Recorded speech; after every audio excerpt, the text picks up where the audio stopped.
सिमर सिमर सुख पाता है मन गीत खुशी के गाता है।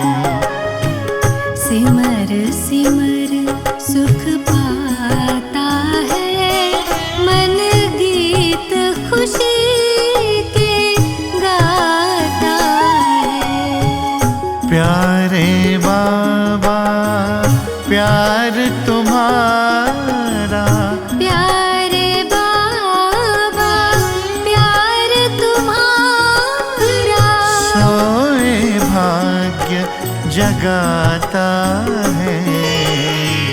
सिमर सिमर सुख पाता है मन गीत खुशी के गाता है।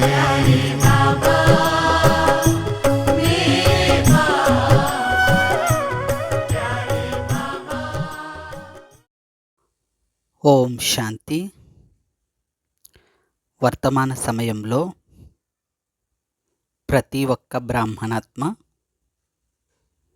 అశరీరిగా అయ్యేటటువంటి ఆవశ్యకత చాలా ఉంది. బాబా సాకార మురళిలోనూ మరియు అవ్యక్తవాణిలోనూ అశరీరీ స్థితి గురించి చెప్తూ ఉంటారు. అవ్యక్తవాణిలో అయితే అశరీరీ స్థితి యొక్క డ్రిల్స్ కూడా మనందరి చేత చేస్తూ ఉంటారు. మరి ఈరోజు మన సౌభాగ్యం ఏమిటి అంటే అశరీరీ స్థితి యొక్క అనుభవంలో విశేష రత్నము అవ్యక్త బాప్దాదాకు అపురూప రథమైన రాజయోగిని గుల్జార్ దాదీజీ గారు అశరీరీ స్థితి యొక్క అభ్యాసం మరియు దాని యొక్క అవసరం అనే టాపిక్పై మనందరికీ క్లాస్ చేయిస్తున్నారు. ఇది విశేషంగా మనందరం అటెన్షన్గా ఉంటూ దాదీజీ చెప్పిన యుక్తులను సలహాలను అనుసరిస్తూ అశరీరీ స్థితిని పెంచుకుంటూ వర్తమాన సమయంలో అశరీరీ స్థితి ద్వారా చేయవలసిన సేవకు మనందరం సంసిద్ధంగా ఉండాలి.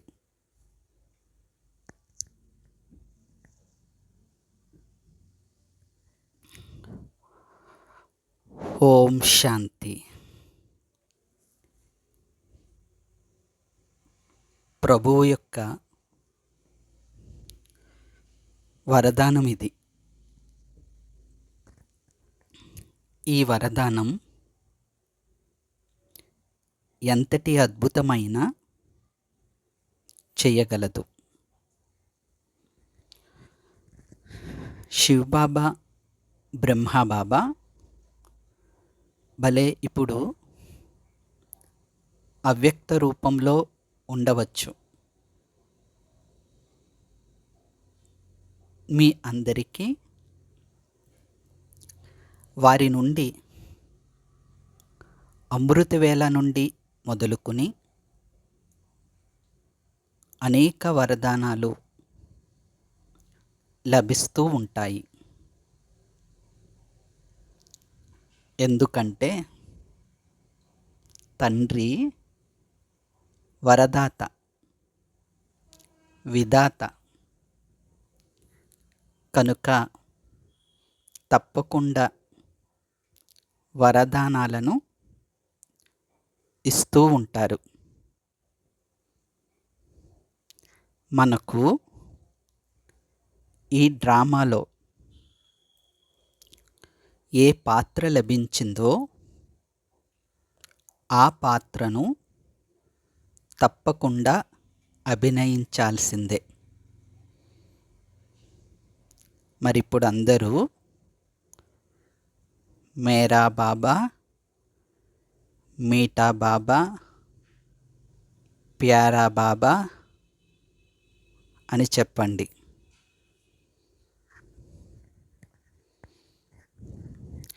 ఈరోజు యొక్క విషయం అశరీరిగా ఎలా అవ్వాలి. ఈ టాపిక్ గురించి ఇప్పుడు మాట్లాడుకుందాం. బాబా హృదయంలో మనం ఎలా నిండి ఉన్నామో అదేవిధంగా మన హృదయంలో కూడా బాబా పూర్తిగా నిండి ఉండాలి. ఎందుకంటే మనం బాబా కంబైన్డ్, అవునా? అలాగే కంబైన్డ్గా ఉన్నామా? ఈ శబ్దాన్ని అండర్లైన్ చేసుకోవాలి. మన బాబాను శివబాబా, బ్రహ్మబాబా ఎవ్వరూ విడదీయలేరు. ఎందుకంటే మనం బాప్దాదాతో కంబైన్డ్గా ఉన్నట్లయితే అశరీరీతనం ఆ స్థితి స్వతహాగానే ఉంటుంది. ఎంతైతే బాబాతో అంతులేని తెగిపోని ప్రేమ ఉంటుందో అంతగానే మనకు బాబాపై ప్రేమ ఉంటుంది. బాబాకు మనపై ప్రేమ ఉంటుంది. బాబా తన పిల్లలను ఎప్పుడూ మర్చిపోరు.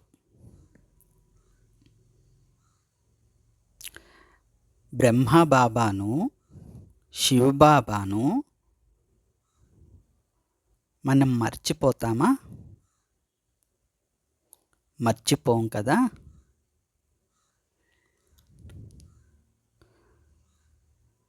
అదేవిధంగా ఆత్మిక స్మృతి, ఆత్మిక స్వరూపాన్ని మర్చిపోకూడదు. ఆత్మిక స్థితి ఉంది అంటే దాని ద్వారా అశరీరీ స్థితి యొక్క అనుభూతి అవుతూ ఉంటుంది. చదువు యొక్క సారం ఆత్మిక స్థితి కదా.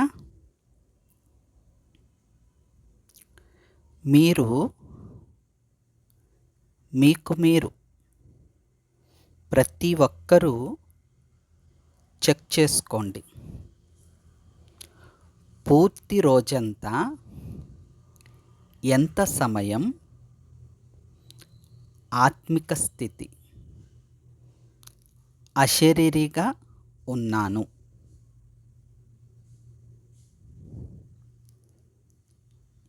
ఈ మనస్సు, బుద్ధి, సంస్కారం ఎప్పుడైతే వీటిని నావి అని అంటామో అవి సూక్ష్మమైనవి.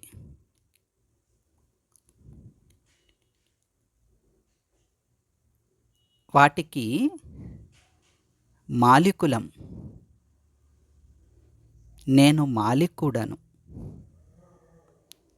నేను వీటిని నడిపించేవాడిని అని భావిస్తున్నారా? అన్ని పనులు చేస్తూ కూడా ఆత్మిక స్థితిలో ఉన్నామా చెక్ చేసుకోవాలి. బయట వారైతే చాలా పనులు చేస్తూ ఉంటారు,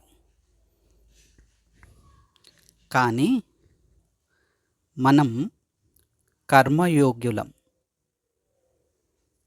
మనం ఆత్మలం, మాలికులం. మన తండ్రి పరమాత్మ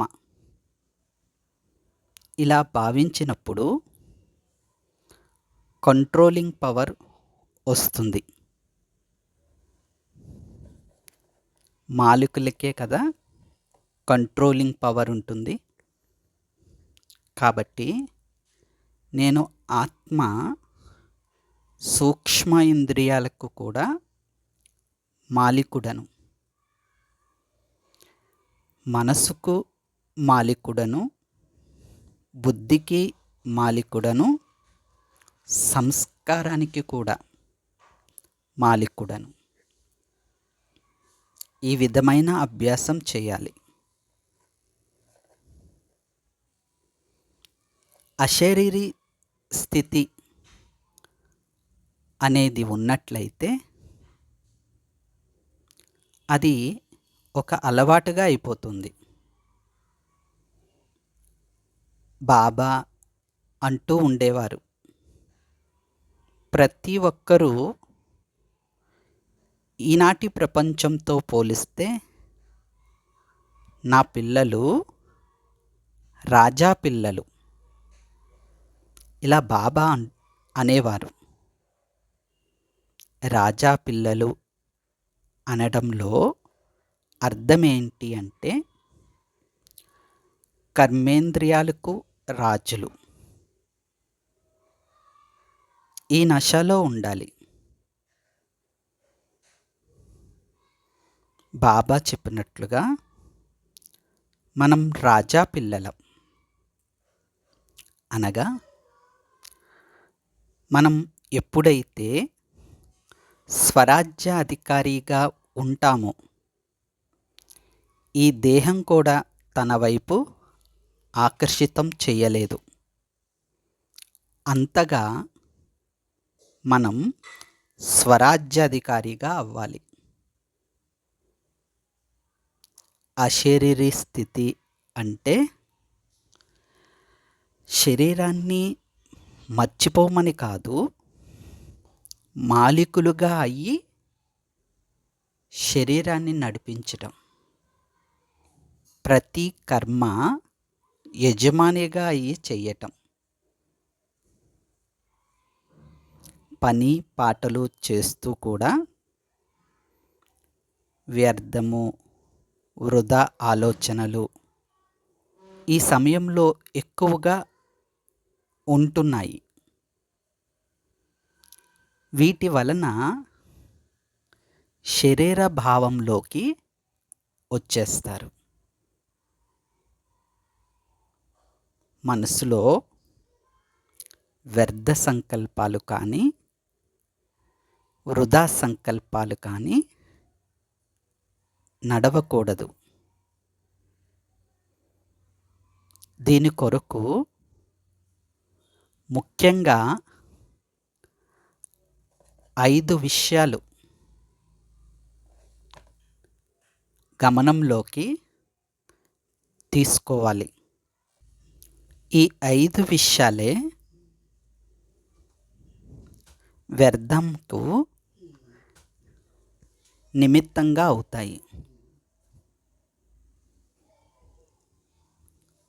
వాటిలో మొదటిది ఎందుకు, రెండవది ఏమిటి, మూడవది ఇది ఎలా అయింది, నాలుగవది ఇది ఎవరు చెప్పారు, ఐదవది ఎప్పటి వరకు ఇలా నడుస్తుంది. ఈ 5 విషయాలు వ్యర్థ ఆలోచనలకు మార్గం అవుతాయి. ఎందుకు, ఏమిటి, ఎలా, ఇది ఎవరు చెప్పారు, ఇలా ఎప్పటి వరకు నడుస్తుంది. ఇటువంటి క్వశ్చన్ మార్కుతో ఉన్న విషయాలకు మనం ఫుల్ స్టాప్ పెట్టాలి. మరి శుభ సంకల్పాలు ఏవైతే ఉన్నాయో అవి మనల్ని ఆరామంగా మంచిగా చేయిస్తాయి. కానీ ఏవైతే వ్యర్థమైన ఆలోచనలు ఉన్నాయో అవి చాలా తీవ్రంగా ఫాస్ట్గా నడుస్తాయి. శుభ సంకల్పాలు, శ్రేష్ఠ సంకల్పాలు చాలా ఆరామంగా మంచిగా నడుస్తాయి. వ్యర్థ ఆలోచనలు ఫాస్ట్గా నడుస్తాయి. చూడండి, మాయ చాలా తీవ్రంగా చిన్న చిన్న విషయాలలో వ్యర్థంగా ఆలోచించేలా చేసేస్తుంది. మాయ తన ప్రయత్నం చేస్తుంది కదా. కాబట్టి దీని కొరకు ఒక నియమం పెట్టుకోవాలి. అమృతవేళ మేల్కొన్నప్పుడు కర్మల యొక్క చార్టును తయారు చేసుకోవాలి. అందుకే బాబా చెప్తారు, మనసుకి కూడా టైం టేబుల్ తయారు చేసుకోండి. బాబా ఇప్పటి మురళీల్లో కూడా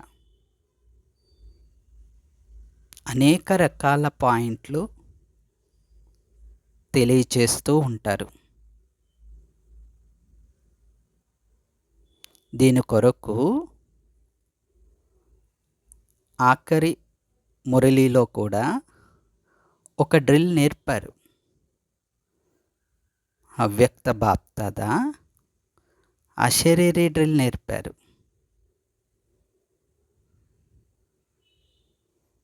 కాబట్టి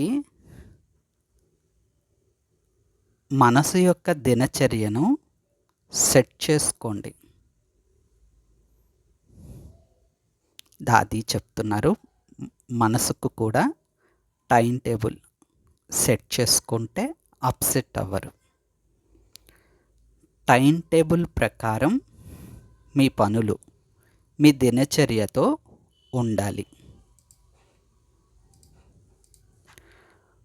మురళీ క్లాస్ తరువాత ఎప్పుడైతే మీరు కర్మలలో చేయడానికి వెళ్తారో అప్పుడు యోగిగా అయ్యి కర్మ చెయ్యరు. అక్కడ తేడా వచ్చేస్తుంది.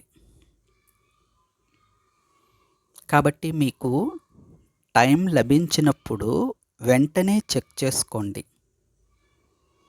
నేను దేహ అభిమానంలో ఉన్నానా.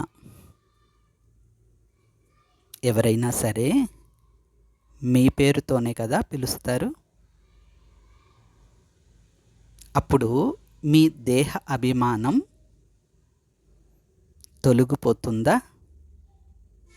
అంటే మీ దేహ అభిమానంతో పలుకుతున్నారా? అంటే దేహానికి పేరుతో పిలిస్తే వెంటనే ఎలర్ట్ అయినట్లుగా ఆత్మిక స్థితి కూడా ఆ విధంగా తయారైపోవాలి. చూడండి, కొన్ని విషయాలు పదే పదే గుర్తొస్తూ ఉంటాయి. అదేవిధంగా మీరు కూడా చెక్ చేసుకుంటూ ఉండండి. లేదంటే మనస్సు గందరగోళం అయిపోతుంది. కనుక చెక్ చేసి చేంజ్ చేసుకోండి. ఇందుకోసం బాబా నుండి శక్తులను తీసుకుని చేంజ్ చేసుకోండి. ఎప్పుడైతే మనం యోగాభ్యాసం చేస్తామో అప్పుడు బాబా నుండి శక్తుల్ని తీసుకుని మన యొక్క దినచర్యలో స్థితులను తయారు చేసుకోవాలి. ముఖ్యంగా మనకు చిత్రాలలో అష్టశక్తులు ఉన్నాయి కదా, వాటిని చెక్ చేయండి. ఈ అష్టశక్తులు నాలో ఉన్నాయా? ఈ 8 శక్తుల్లో ఏవేవి తక్కువగా ఉన్నాయి? ఎలా అయితే ఒక దొంగ ఏదైనా తలుపు లూజ్గా అంటే తీసి ఉంటే, గడియ తీసేసి ఉంటే దాని ద్వారం తెరిచి వచ్చేస్తారు. అదేవిధంగా చెకింగ్ లేదంటే మాయ ఏదొక రూపంలో ప్రవేశిస్తుంది. మరి కొందరు క్రోధం వచ్చేస్తుంది అంటారు కదా,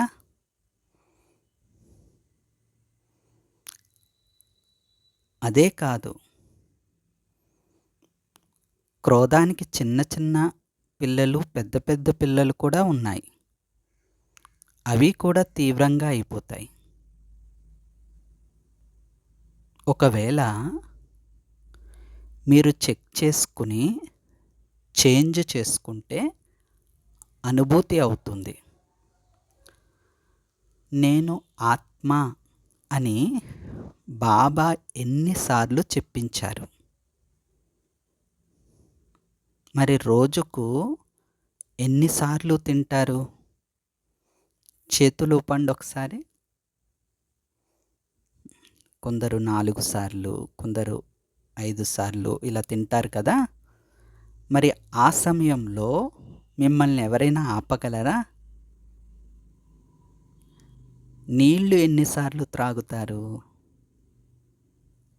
మరి ఆ టైంలో కూడా మిమ్మల్ని ఎవరైనా ఆపగలరా? ఆపలేరు కదా. మరి ఆ టైంలోనే మీరు చెక్ చేసుకోండి. నేను ఆత్మ మాలికునుగా అయ్యి, యజమానిగా అయ్యి ఈ శరీరము ద్వారా అన్ని పనులు చేస్తున్నానా? పరిశీలించుకోండి. భోజనం లేకుండా ఉండలేరు కదా. కనుక దీనిని కూడా అంతే ప్రాధాన్యతతో అభ్యాసం చేయండి.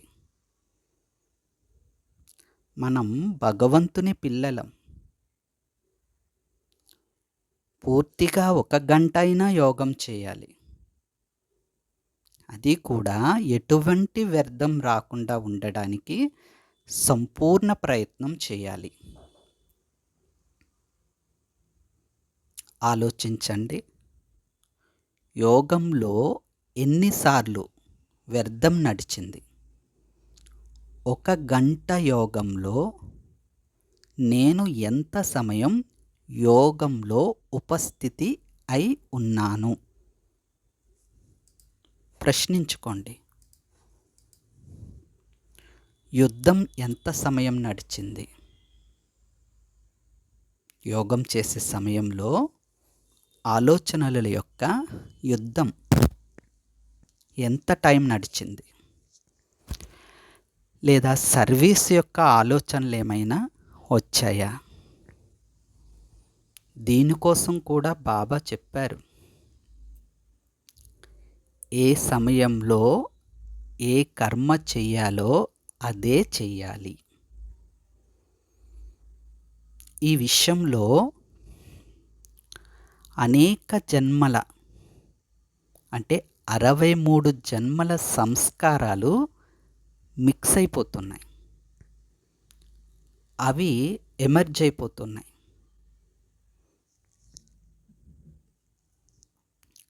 ఏ కార్యం కొరకు మీకు సమయం లభించిందో ఆ కార్యమే చేయాలి.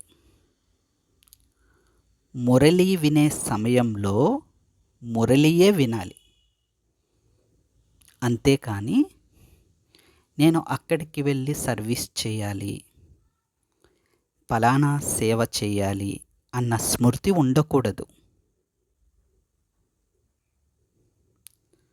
మాకు దేహాభిమానం వచ్చేస్తుంది అని అంటారు. దీని అర్థం అశరీరీ స్థితి యొక్క ఎక్సర్సైజ్ చేయటం లేదు. ఇక్కడ కూర్చుని కూడా బాబా స్మృతికి బదులుగా వ్యర్థ విషయాలు గుర్తొస్తే ఎలా? గుర్తుంచుకోండి, దుఃఖాలను స్మృతి చేస్తే ఎలా అవుతారు? దుఃఖీలుగానే అయిపోతారు. ఒకవేళ పరమాత్మ స్మృతి ఉంది అంటే ఆ కర్మ మంచిగా శ్రేష్టంగా అయిపోతుంది. ఇందులో సాకులు చెప్పకూడదు. అన్నీ మంచిగా జరుగుతాయి. మీ ఇంట్లో ఏదైనా ఫంక్షన్ జరుగుతున్న టైంలో ఒకవేళ అనుకోకుండా మీకు జ్వరం వచ్చింది అంటే మీరు పడుకునేస్తారా? లేదా సంతోషంగా ఆ ఫంక్షన్లో పాల్గొంటారా?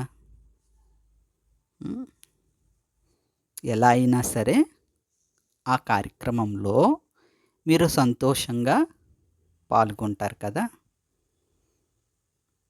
అదేవిధంగా పరమాత్మ స్మృతి ద్వారా సంతోషం లభిస్తున్నప్పుడు సాకులు చెప్పకూడదు. స్మృతి సమయంలో ఈగ వాలింది, నా యోగమే చెడిపోయింది, ఇలాగ చెప్పరు కదా. ప్రాపంచిక వ్యక్తులు, వస్తువులు ఎవ్వరూ గుర్తు రాకూడదు. మనది ఎలాంటి యోగం? మన మనస్సు మన్మనాభవగా ఉండాలి. ఒకవేళ ఈగ వాలితే ఈగను తరిమేస్తాం, కానీ మనస్సును వెళ్ళనివ్వకూడదు. అశరీరీ స్థితి అంటే చాలా ఉన్నతమైన స్థితి. బాబా బిందువు, కానీ నాకు స్మృతి రావటం లేదని చెప్పకండి. ఎవరు లభించారు, ఏమి లభించింది, ఈ ఆలోచన చేస్తూ ఉండండి. ఎంత ఖజానా లభించింది! బాబా నుండి ఎన్ని స్వమానాలు లభించాయి ఒకసారి గుర్తు చేసుకోండి. బాబా మనందరికీ ఇచ్చిన స్వమానాలు. పిల్లలు, మీరు నా కంటి పాపలు, విశ్వ కళ్యాణకారులు. ఇలా ఏదొక విషయాలను స్మృతి చేస్తూ ఉండండి. ఇప్పుడు తప్పకుండా అశరీరీ స్థితిని అనుభవం చేసుకోవాలి. ఎందుకంటే సమయం సమీపానికి వచ్చేస్తుంది. ఎప్పుడైతే చంద్రమణి దాదీజీ శరీరం వదిలిపెట్టారో అప్పటి నుండి బాబా సమయం గురించి తెలియచేయటం ప్రారంభించారు. కేవలం చెక్ చేసుకోవడం కాదు, చేంజ్ కూడా చేసుకోవాలి.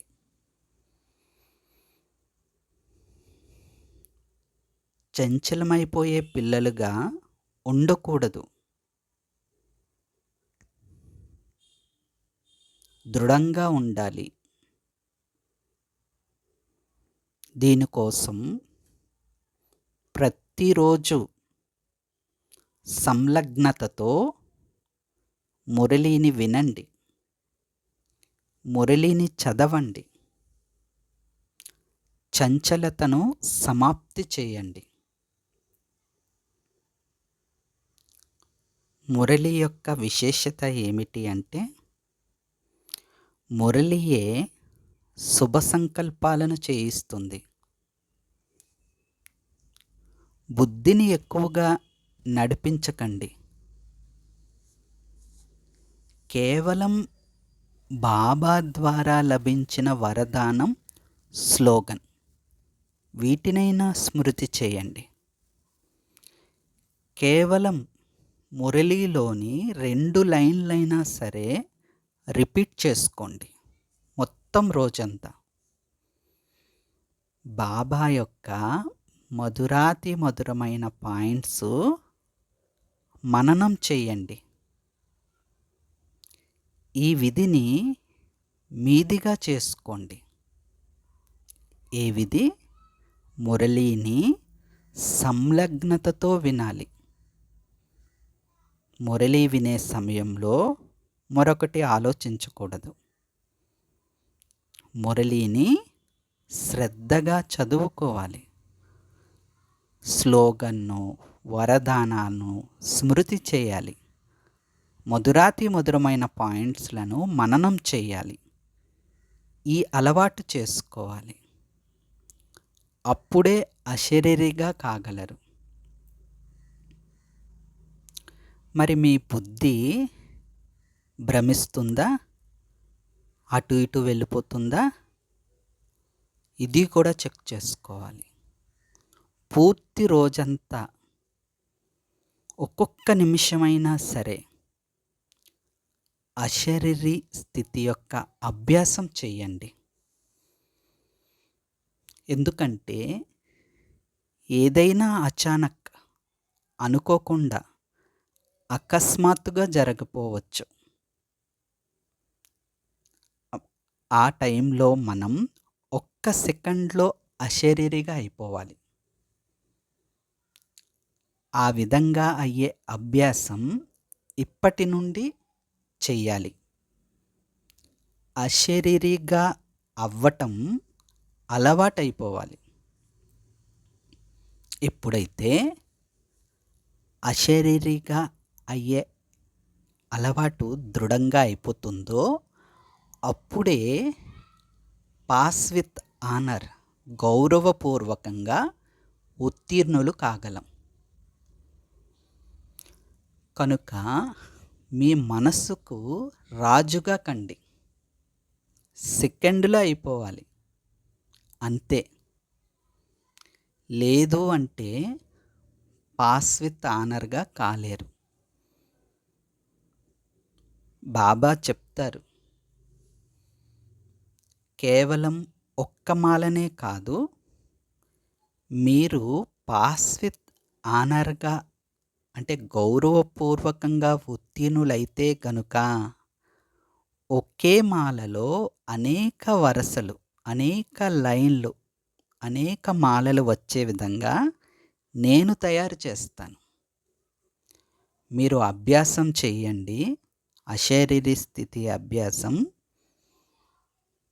ఒకే మాలలో అనేక మాలలు, లైన్లు వచ్చే విధంగా నేను తయారు చేస్తాను అని బాబా చెప్తారు.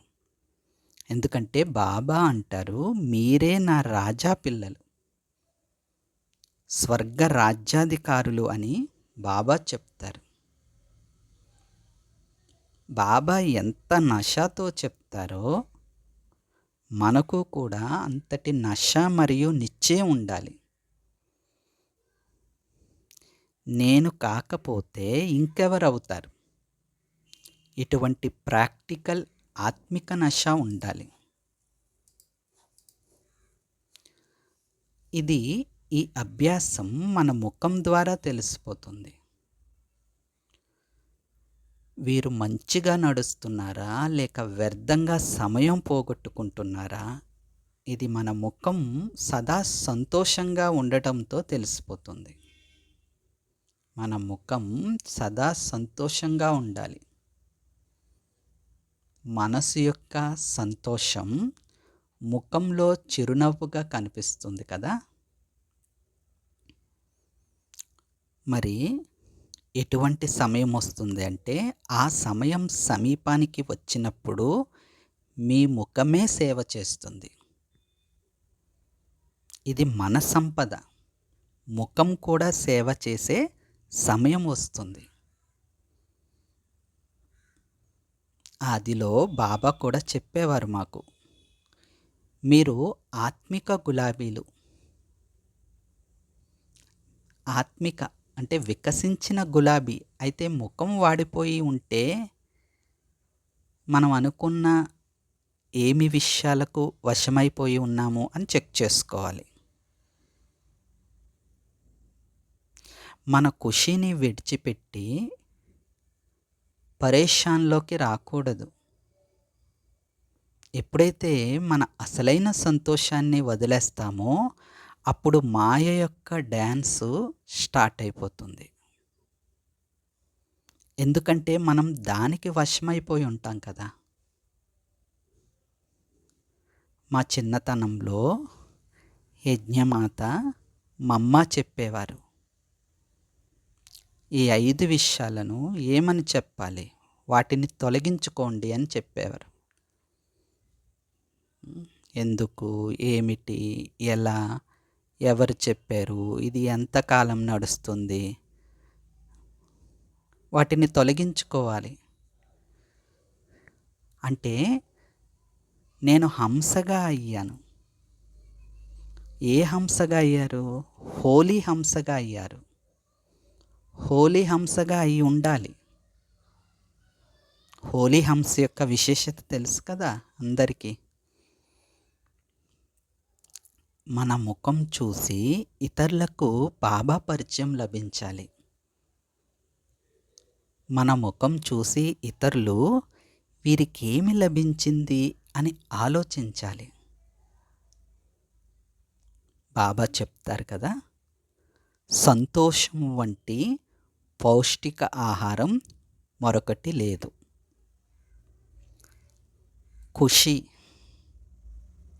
ఖుషీ ద్వారా హెల్త్, వెల్త్, హ్యాపీనెస్ లభిస్తాయి.